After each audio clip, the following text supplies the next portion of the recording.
et ainsi de suite. Je vais partager mon écran par rapport au PPT. En fait, c'est la première partie de cours que vous avez déjà sur le module sur Moodle. Et n'hésitez pas à m'arrêter à chaque fois qu'il y a quelque chose que vous ne connaissez pas ou bien vous avez une question. D'accord?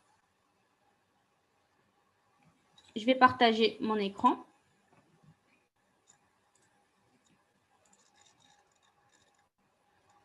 C'est bon, vous voyez?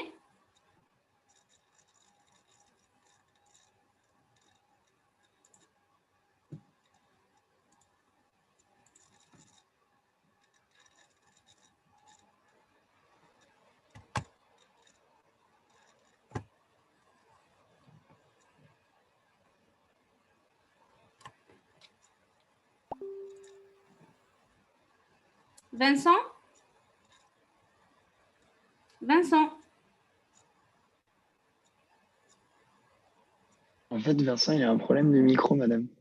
Ah, d'accord. Bon, bah, je viens normalement de l'admettre. Normalement, c'est bon, il est avec nous. Il est présent. C'est bon. Bon, on va commencer. Comme je vous ai dit, le cours sera divisé en 3 parties. Aujourd'hui, on va voir la première partie qui sera… Vous voyez ma souris ou pas? Oui, on la voit. Oui. Très bien. OK. Enfin, ça va être comme un pointeur. Très bien. Introduction. Aujourd'hui, on va voir l'introduction à la conversion des signaux électroniques.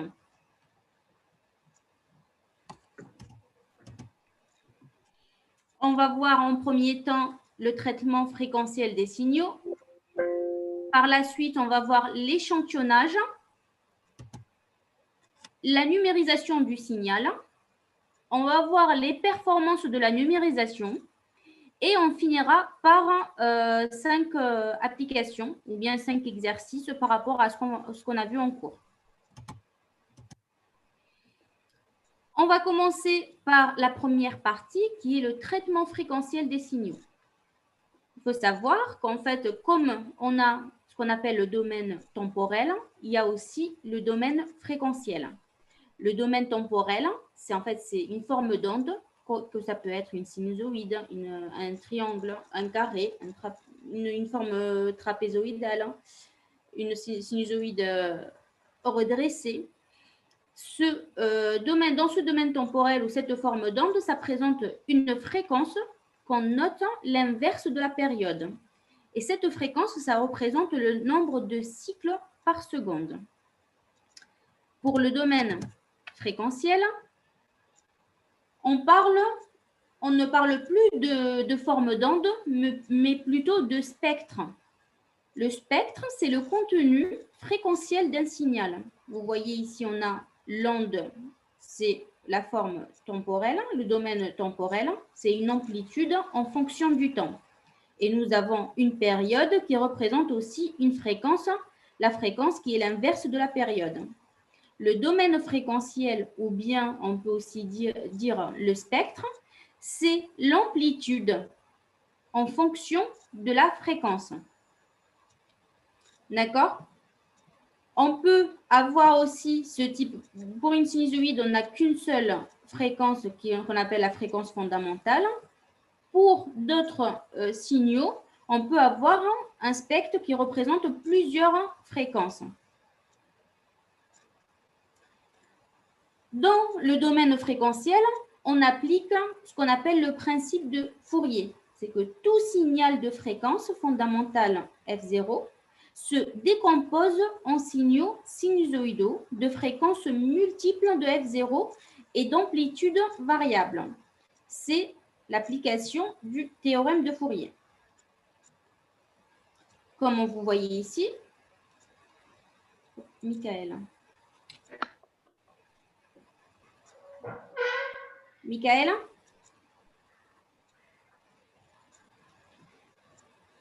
Alors, c'est l'amplitude en fonction du temps. Nous avons la fréquence fondamentale F0 et nous avons les multiples de F0 avec des amplitudes différentes. Le 0, ça représente une amplitude qui est constante dans le temps.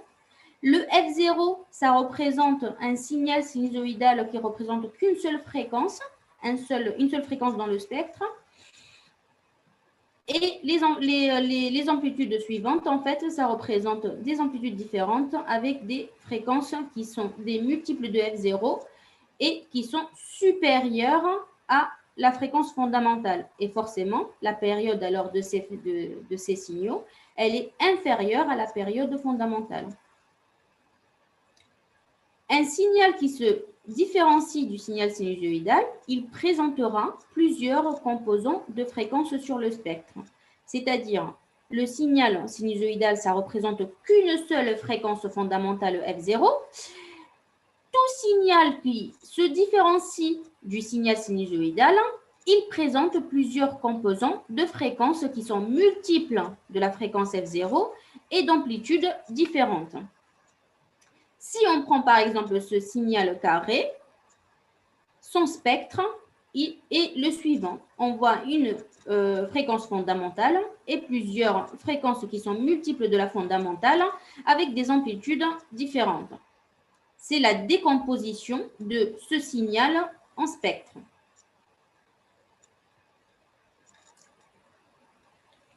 On va parler de la bande passante utile d'un signal réel. Il faut savoir que les signaux réels, c'est des signaux complexes, tels que le son, la parole, les ondes réelles, et ils contiennent un grand nombre de fréquences qui varient dans le temps. Les signaux ne sont pas parfaits et ils contiennent ce qu'on appelle des fréquences parasites de bruit ou bien de distorsion. On voit dans la démo, nous avons un son, enfin un signal qui est sonore, et la décomposition de ce spectre, on voit qu'il y a des fréquences qui sont fondamentales, d'autres qui sont multiples de la fondamentale, et on voit aussi des distorsions et du bruit. On peut appeler une bande passante qu'on notera aussi BW, c'est la représentation sur un spectre de fréquences de signaux réels qui fait apparaître cette bande passante. Elle représente une gamme de fréquences qu'on peut noter la différence entre la fréquence haute et la fréquence basse occupée d'un signal. C'est aussi appelé le canal.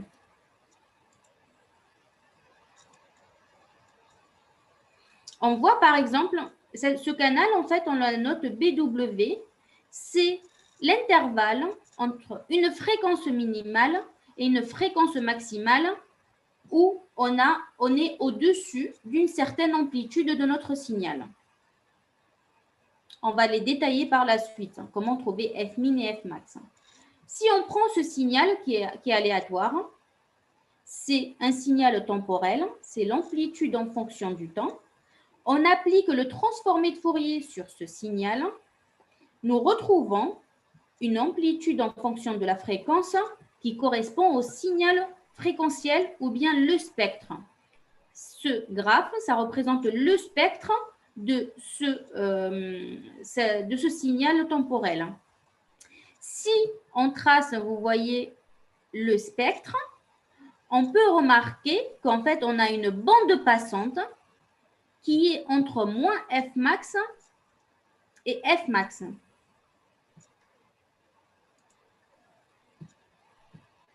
Cette bande passante, on la note BW. Elle indique la zone de fréquence couverte par un signal, c'est-à-dire toute fréquence qui est externe à cette bande passante, on ne la tient pas en compte. Le spectre, il nous indique le contenu fréquentiel exact d'un signal. Vous voyez une démo d'un spectre de son. C'est un son audible entre 20 Hz et 20 kHz. La voix 50 Hz à 3 kHz. En fait, ça vous donne un peu les bandes passantes de différents types de signaux. Pour un son audible, la bande passante est celle-là. Pour la voix, c'est entre 50 Hz et 3 kHz. Pour un signal téléphonique, la bande passante, elle est entre 300 et 3400 Hz. Et ainsi de suite. Ça vous donne une idée par rapport à la grandeur des bandes passantes en fonction de la catégorie du signal. Comment on détermine et comment on reconstruit un signal? En pratique, il faut identifier ce qu'on appelle la fréquence maximale utile. Pour déterminer un signal et reconstruire un signal, il nous faut déterminer ce qu'on appelle une fréquence maximale utile qu'on notera Fmax. Il y a plusieurs approches pour la déterminer. La première, c'est appliquer ce qu'on appelle le taux de distorsion, noté D ou bien THD. Le taux de distorsion, c'est l'amplitude de l'harmonie d'un rang n divisé par l'amplitude de la fondamentale. Le but, c'est pour chaque harmonique de calculer le taux de distorsion en pourcent. Le taux de distorsion global de toutes les harmonies, qu'on notera n le nombre d'harmonies, c'est la racine carrée de la somme des carrés du taux de distorsion de chaque harmonie. Le THD, c'est le D, c'est la racine carrée de la somme des carrés DDN. En pratique, on considère un signal correct jusqu'à l'harmonique dont le taux de distorsion il est inférieur à 10%. C'est-à-dire, pour déterminer la fréquence maximale, on s'arrête quand on a un taux de distorsion qui est inférieur à 10. Supérieur à 10, le signal, il n'est pas correct. On prend le premier exemple. Ici, nous avons un signal sinusoïdal. C'est l'amplitude en fonction du temps avec une période T0 et une fréquence F0 fondamentale. On a dit que pour un signal sinusoïdal, on n'a qu'une seule harmonique. Et quand on dit une seule harmonique, alors nous n'avons pas des harmoniques qui sont multiples de F0. Le taux de distorsion de la première harmonique, c'est 0, car on n'a pas déjà de première harmonique, on n'a pas de n harmonique. Alors, le taux de distorsion du signal sinusoïdal parfait, il est de 0%. Par contre, si on se met dans le cas d'un signal sinusoïdal qui n'est pas parfait, comme on voit ici, nous avons plusieurs harmoniques suite à la fondamentale. Alors, on calcule pour chaque harmonique le taux de distorsion T1, T2, T3, qui représente à chaque fois le rapport entre l'amplitude de cette harmonique divisée par l'amplitude de la fondamentale. Et on va s'arrêter à 10%, c'est-à-dire à partir, on calcule le taux de distorsion qui est la racine carrée de D1, D2 et ainsi de suite. On est à 59,16, alors on peut dire que le signal, il est correct. D'accord? Si on prend un deuxième exemple qui est plutôt un signal carré. Un signal carré, ce que vous voyez ici, c'est l'application, le résultat de l'application de transformé de Fourier sur le signal carré et ça nous donne cette expression. Pour chaque rang de l'harmonique, comme on voit ici, on a le rang de Fourier, on a la fréquence F0 qui est la fondamentale et les harmoniques, et nous avons la valeur de la fréquence. C'est-à-dire ici, pour la première, c'est F0, 2F0, 3F0, et ainsi de suite. Et nous avons l'amplitude qui est V0, V1, V2, et ainsi de suite. Et la valeur de l'amplitude, et tout ça, en fait, à travers les expressions suivantes. On applique directement les expressions. On calcule le taux de distorsion pour chaque harmonique, et après, on calcule le pourcentage de ce taux. On voit que pour la fondamentale, on est à un taux de distorsion de 100%, 33,3% pour le premier rang, 20% et ainsi de suite. Et on voit que pour le rang Fourier 11, on est à 9%. Et on a dit que le signal, il est correct quand on est à un taux de distorsion qui est Exactement. Alors, on s'arrête à ce point. On s'arrête au niveau de l'harmonique 4. D'accord? Pareil pour le signal triangulaire. On applique le transformé de Fourier sur le signal triangulaire et nous avons ces expressions. On fait comme on a fait pour le signal carré. On applique en fonction de ces formules et on calcule le taux de distorsion. Alors, à partir de l'harmonique 5, on connaît ce qu'on appelle dans le cas d'un signal qui n'est pas correct. On s'arrête à ce niveau. La première approche, c'était le calcul du taux de distorsion. La deuxième approche pour le calcul de la fréquence maximale d'un signal, c'est qu'à partir d'un pas de temps delta t. Vous voyez, ce qu'on a ici, c'est un signal temporel dans le temps. On a le temps de réponse, le temps de montée, le temps d'oscillation, le temps par rapport à la bande passante et aussi le temps de descente. On note la fréquence maximale 0,35 divisé par delta t. Et vous voyez l'identification de ces temps de variation. Toujours, ce temps, il est supérieur au temps de montée, supérieur au temps de réponse, supérieur au temps d'oscillation, supérieur au temps de descente. Et on a toujours les fréquences équivalentes par rapport à ce temps. F max 1, 0,35 divisé par LP. LP, c'est un temps, hein. C'est cette durée. Et ainsi de suite jusqu'au temps de descente. La bande passante de notre signal, ça représente cette partie. Car le F max, ça représente la fréquence maximale de notre signal. Et ce delta t aussi, en fait, ça représente la petite variation, la plus petite variation de notre signal temporel. Si nous pouvons identifier ce delta t qui représente la variation minimale de notre signal, on applique directement 0,35 divisé par delta t, ça correspond à la fréquence maximale de notre signal. D'accord? Ça, c'est la deuxième approche. On a vu la première partie qui est une présentation par rapport au domaine temporel, fréquentiel et aussi par rapport à l'identification et calcul de la fréquence maximale du signal. Nous allons passer à la deuxième partie de ce cours qui est l'échantillonnage.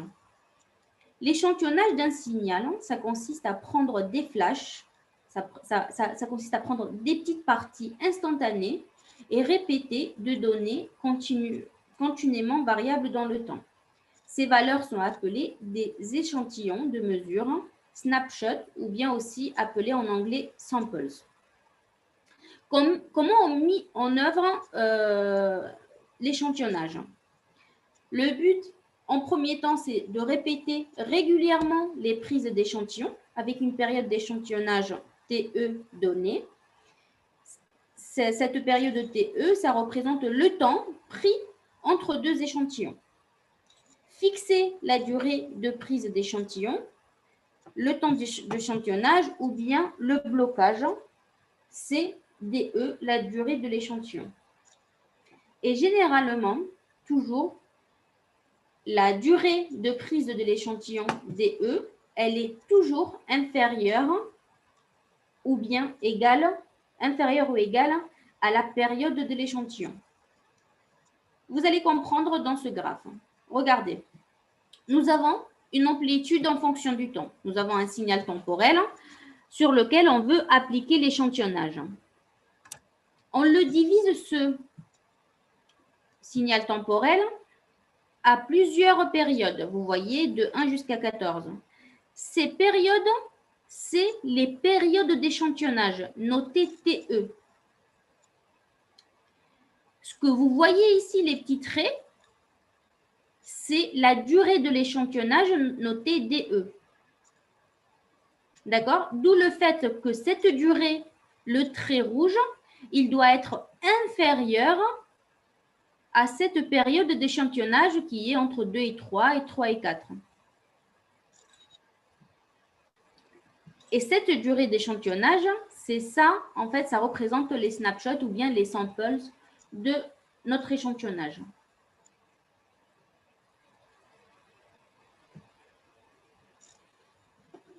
Une fois que nous avons identifié la période d'échantillonnage et la durée d'échantillonnage, la méthode la plus utilisée, c'est ce qu'on appelle l'échantillonnage blocage. Dans la majorité des cas et applications d'échantillonnage, la durée de l'échantillonnage, on la prend toujours égale à la période d'échantillon. Vous voyez, on reprend le même exemple de tout à l'heure. Le petit trait rouge, que ça représente la durée de l'échantillon, on le prend, en fait, on le prolonge sur toute la période d'échantillonnage. C'est-à-dire que sur toute la période, la durée, elle est égale à la période d'échantillonnage. Et c'est ce qu'on appelle l'échantillonnage blocage. Vous voyez, là, sur la première période TE, on bloque sur toute la période d'échantillonnage. On bloque, hop, on descend au niveau d'après.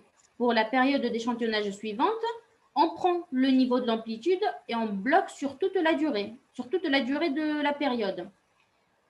Pour la période d'après, toujours au début de la période d'échantillonnage, on prend le niveau de l'amplitude de notre signal d'origine et on bloque sur toute la période. D'accord? Ce que vous voyez en violet bleu, c'est le signal original. Et après, ce que vous voyez en vert, c'est le signal échantillonné bloqué. C'est-à-dire, on a déjà échantillonné notre signal en plusieurs périodes d'échantillons qui sont de TE jusqu'à 14 TE. Nous avons bloqué toujours sur la période d'échantillon, on prend en début de période la valeur, l'amplitude de notre signal original et on bloque en ayant la même valeur constante sur toute la période d'échantillonnage. D'accord? L'échantillon, la première étape, c'est de diviser en plusieurs périodes d'échantillonnage. La deuxième, c'est d'appliquer l'échantillonné bloqué. C'est toujours de prendre en début de période d'échantillonnage la valeur de notre signal d'origine. On le bloque sur la période d'échantillon. D'accord? Ce qu'on a vu juste ici, vous avez vu, les TE sont tous les mêmes. C'est-à-dire qu'on a appliqué plutôt l'échantillonnage périodique. On peut aussi avoir ce qu'on appelle l'échantillonnage non périodique. C'est-à-dire que la période d'échantillonnage peut entraîner une mauvaise interprétation des données. On peut avoir une perte d'information en sautant des données, surtout si le signal continue et dans une zone de forte variation. Dans le cas d'échantillonnage périodique comme celui-là, on a toujours une bonne interprétation des données. Ça ne résout pas nécessairement la perte de données si la période est trop grande. C'est-à-dire, en fait, si, comme vous voyez ici, par exemple, si on reprend cette partie, vous avez vu quand même le signal, il varie dans cette partie. Mais nous, comme on a appliqué l'échantillonné bloqué, on a en fait pris la première valeur de l'amplitude et là, on l'a fixée sur toute la période d'échantillonnage. Finalement, ici, à ce point, on a plutôt cette valeur plutôt que celle-là, ce qui induit à l'erreur. Ce qui fait que toujours plus la période d'échantillonnage est petite, plus on minimise l'erreur de l'échantillonnage.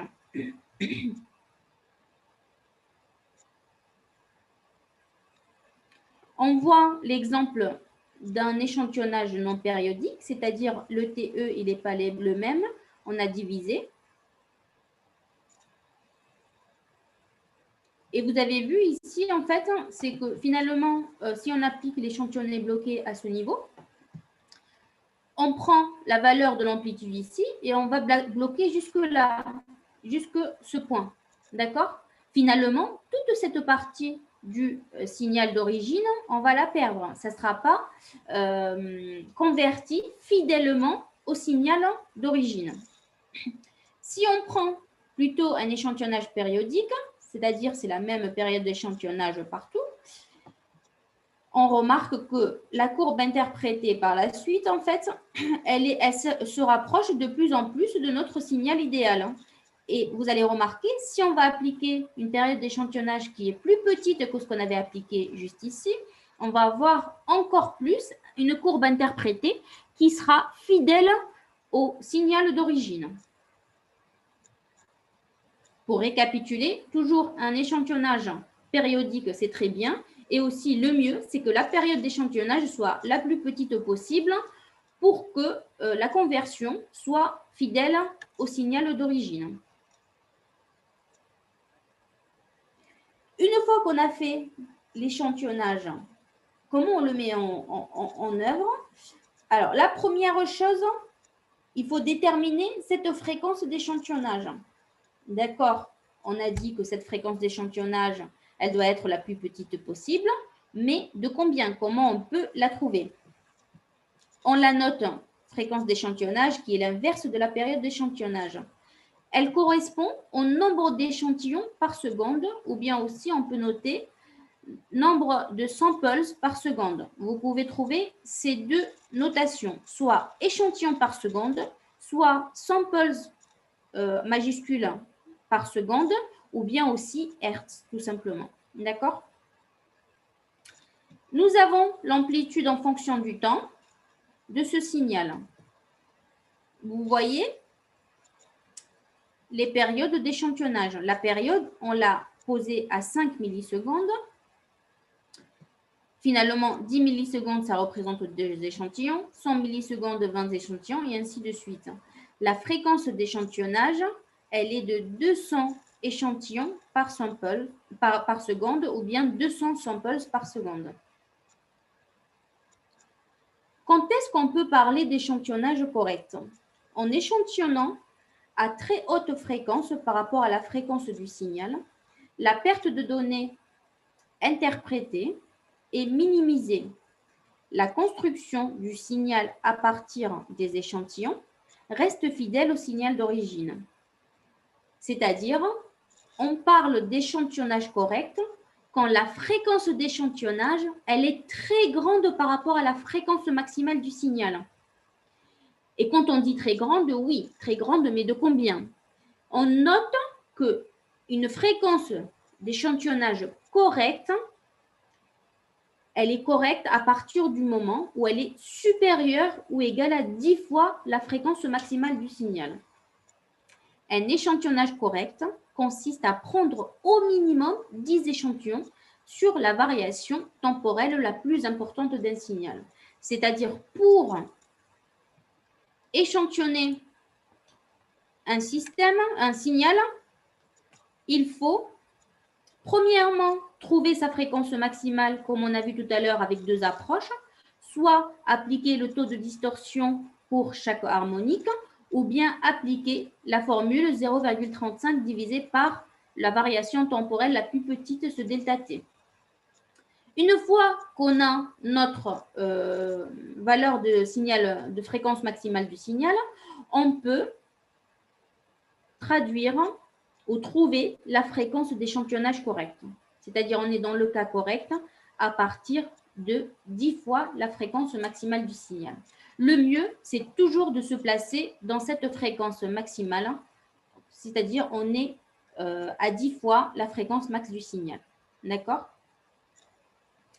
On est dans le cas favorable quand on parle d'échantillonnage correct, mais aussi il y a l'échantillonnage minimum, il y a un critère à appliquer, c'est que la fréquence d'échantillonnage, elle ne doit pas être inférieure à une certaine fréquence. Et dans ce cas, je vais vous parler du critère de Shannon. Ce critère de Shannon, ça représente la limite d'échantillonnage pour reconstituer correctement un signal. C'est-à-dire, si notre fréquence d'échantillonnage elle est inférieure à cette fréquence de Shannon, alors on ne peut pas reconstituer correctement notre signal. D'accord? Dans le domaine temporel, on indique que le nombre minimum d'échantillons par période de signal, il est de 2. C'est-à-dire la période d'échantillonnage maximale, elle doit être inférieure ou égale à la période du signal divisée par 2. Dans le domaine fréquentiel, elle indique que la fréquence minimum, qu'on note FE min, doit être égale ou supérieure à la fréquence maximale contenue dans un signal.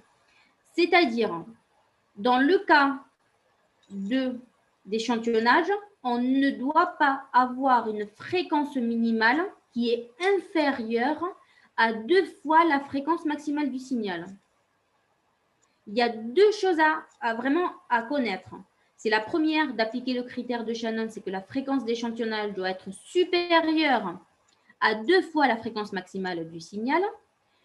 Et on est dans un cas d'échantillonnage correct quand cette fréquence d'échantillonnage, elle est supérieure à 10 fois la fréquence maximale du signal. D'accord? C'est-à-dire, on est dans les meilleures conditions quand on est plutôt supérieur à 10 fois la fréquence maximale du signal. Et on est au minimum quand on est supérieur ou égal à 2 fois la fréquence maximale du signal. Et ça, c'est ce qu'on appelle le critère de Shannon. Et en fait, c'est un critère qui est très, très intéressant dans l'échantillonnage. Si on est dans le cas, on n'est plus dans le cas d'échantillonnage correct, c'est-à-dire on n'est plus dans le critère de Shannon, ou bien on n'est plus dans le critère d'échantillonnage correct, on est dans le cas de sous-échantillonnage ou ce qu'on appelle le phénomène d'aliasing. C'est que une fois qu'on est en sous-échantillonnage, la fréquence d'échantillonnage, elle est inférieure à 2 fois la fréquence maximale du signal. Non seulement le signal initial, il est perdu, en fait, on ne peut plus reconstituer fidèlement le signal initial, le signal original, mais des signaux fantômes sont créés. C'est-à-dire, on va avoir des fréquences fantômes ou bien alias qui seront créées.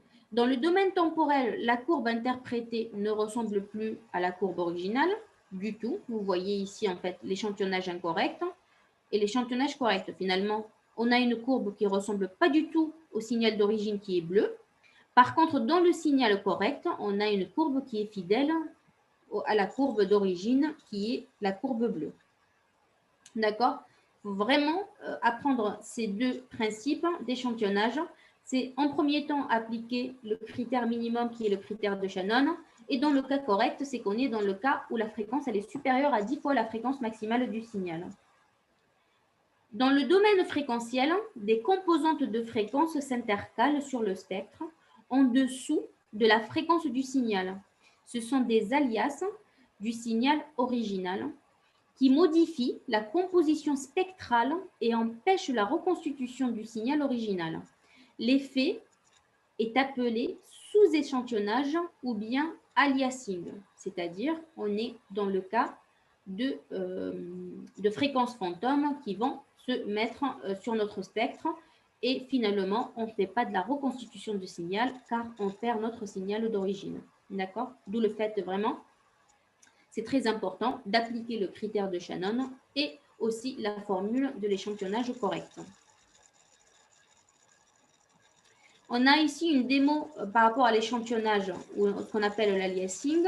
Vous voyez, quand on est dans le cas où FE, la fréquence d'échantillonnage, elle est très supérieure à la fréquence maximale du signal, notre signal d'origine, l'amplitude en fonction du temps, et la reconstitution, c'est le spectre.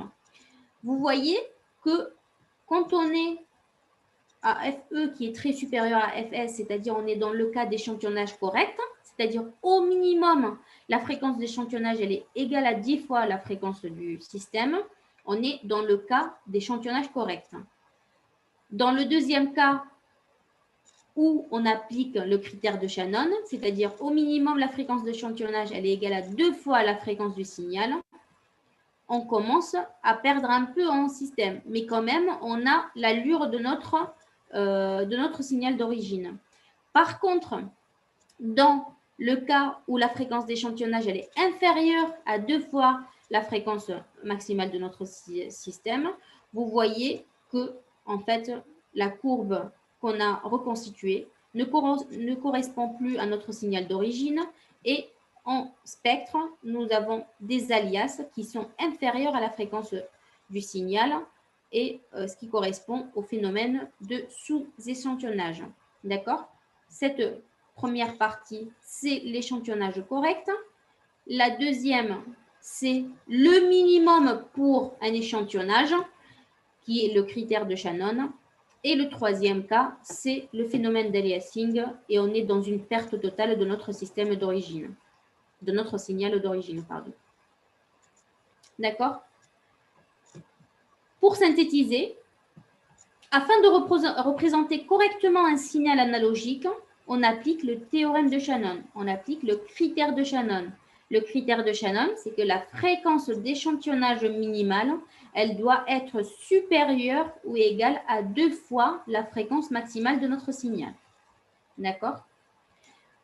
La plus haute fréquence analogique pouvant être extraite à partir d'un signal échantillonné, c'est la fréquence max analogique, qui est la fréquence d'échantillonnage divisée par 2. La deuxième, c'est la suite ou la conclusion de la première. Pour un échantillonnage réel, les signaux réels comme les sons, les mesures, contiennent beaucoup de fréquences différentes. Elles peuvent se retrouver dans le spectre échantillonné par le phénomène d'aliasing. Dans ce cas, il est nécessaire alors d'éliminer ces fréquences en filtrant le signal d'origine afin de limiter son spectre en fréquence à FE divisé par 2. C'est-à-dire, on applique un filtre passe-bas de fréquence de coupure FC, la fréquence d'échantillonnage divisée par 2, pour enlever toutes les fréquences d'échantillonnage, de sous-échantillonnage. Afin d'éviter ça, on met un filtre passe-bas à la suite de notre signal pour filtrer les fréquences de sous-échantillonnage ou bien ce qu'on appelle les alias. Et ces filtres, en fait, c'est majoritairement des filtres passe-bas avec cette fréquence de coupure de FE divisé par 2. Et on les appelle des filtres anti-aliasing ou bien anti-repliement. La méthodologie, c'est quoi? Il faut identifier la plus haute fréquence utile du signal, trouver la fréquence maximale de notre signal. Il faut éliminer les fréquences autour de moins Fmax et plus Fmax. Vous voyez, là, nous avons moins Fmax et plus Fmax. Et on enlève en fait toutes ces fréquences qu'on appelle les fréquences d'aliasing. On peut échantillonner sans problème à partir de FE minimum égale à 2 fois Fmax du signal, c'est-à-dire appliquer le théorème de Shannon. Et on prendra en pratique 10 fois plus la fréquence d'échantillonnage pour qu'on soit dans le cas d'échantillonnage correct. Une fois que nous avons appliqué ce filtre en moins Fmax, Fmax, nous allons travailler dans ce cadran où on est sûr qu'on n'a pas des fréquences d'aliasing. Une fois qu'on a mis en place l'échantillonnage et tracé ce qu'on appelle l'échantillonné bloqué, on passe à ce qu'on appelle la troisième phase qui est la numérisation du signal. Elle s'effectue en 2 étapes après l'échantillonnage blocage. La première, c'est la quantification et la deuxième, c'est le codage. On va commencer par la quantification. Les paramètres, vous voulez prendre une pause tous les heures ou pas?